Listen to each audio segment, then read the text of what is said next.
yung family ko po. And syempre yung sarili ko po. Kasi growing up, I know I wasn't the prettiest kid. Like, I was so insecure about myself before. Ilan ba kayo magkakapatid? Actually, 4 po kami. Girls? 3 girls and 1 boy po. Okay. So, parang ano po, parang hindi po ako super confident sa sarili ko before. Like, parang Feeling mo, hindi ka maganda? Yes po. Parang ano po kasi, nung quarantine po kasi, parang nawala po yung confidence ko talaga. Parang sabi ko, ay, hindi ko na-feel na pretty ako, ganon. So, pero little by little, na-overcome ko naman po siya by loving myself po.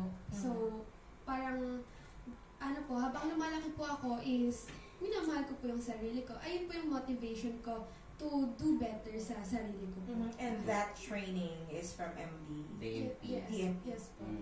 Sa DMP is sobra kasi So, hindi lang pala modeling na pati personality development. Oo. kasi sa DMP po sobrang welcome po ng mga nagtuturo, tao. ng mga trainer po. Tas lahat ng model po is mababae. Like ano po sila, maalaga po sila sa Correct. mga- Kasi kung sino yung makakasama mo, ma-adapt mo yung Totoo. attitude na meron sila, characteristics na meron sila. So, pag nasa you to become a rank model, Yung mga tao po sa paligid. Kasi po, kasi po hindi naman po toxic yung, ano ko po, yung parang environment yes. around me. And parang ayun po, parang sinasabi po nila sa akin na parang lakasan ko daw po yung loob ko na sumali po. So, mahihain ka din dati. Opo, sobra po.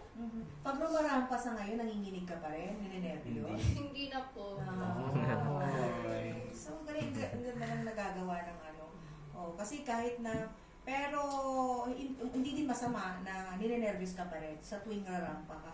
Kasi ibig sabihin na normal pa rin ang lahat. Pero ano, Gayvers, hindi ka ba na ano sa heights mo na ang taga 11 years old pa lang? Kasi pero grabe, anong height mo? Hindi ka natatakot, be? Baka kumain ka doon hanggang doon. Anong height mo, be? 5'7". Oh my God, 11 years old guys, 5'7". Anong sports ginagawa mo? Ano po, dati po akong taekwondo player and currently now po, medyo nagba-badminton po. Badminton, bagay sa Volleyball. kanya. Oo, mag-volleyball din yun sa nakis. Mga to. Be confident na lang talaga. Kasi lahat ng ginagawa ko sinusuportan din ng mama ko. Kaya siya din Saan si mama dyan? Wala po, nasa abroad Wala po. din, okay. So si Grace na may kasama. Opo. Okay. Nasa abroad po kasi mama ko kaya ano na din kami sa modeling para maging confident kasi talagang insecurity ko talaga ako sa sarili ko. Parang pangit-pangit ka talaga. Parang nakakahiya pag Ano na si Ate talaga. Oo. Hindi kailangan ka. Kailangan pa kasi ay, ang gaganda ng mga models. Nakakahiya na lang talaga sumali ka. Pero sa ngayon, ano pakiramdam mo ngayon? Masaya. Naging confident din lalo. Kasi Maganda ka pala. nagbigay din sila ng confidence sa akin. Yung DNP. Okay. Mm-mm. Ayan, same po Miss Joy, parang mga unggoy na nakasabit sa puno ng mga bata pa. O, di ba? Kasi grade 6 talaga.